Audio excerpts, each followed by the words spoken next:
I can tell you who we shouldn't trust.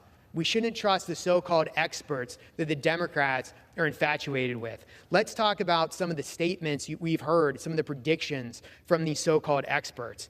Al Gore in 2006 said, and I quote, "If you look at the 10 hottest years ever measured, they've all occurred in the last 14 years, and the hottest of all was in 2005.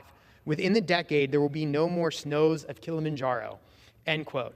Again, he said that in 2006. Last time I checked, it was 2023, and we still had snow on Mount Kilimanjaro. Let's talk about Barack Obama and his predictions. In 2015, he said, and I quote, "No challenge poses a greater threat to the future generations than climate change," end quote. When he left office, let's not forget that this man bought beachfront property in Martha's Vineyard while having the audacity to tell us that we're facing rising sea levels due to climate change. And again, bought a beachside mansion in Martha's Vineyard. So spare me.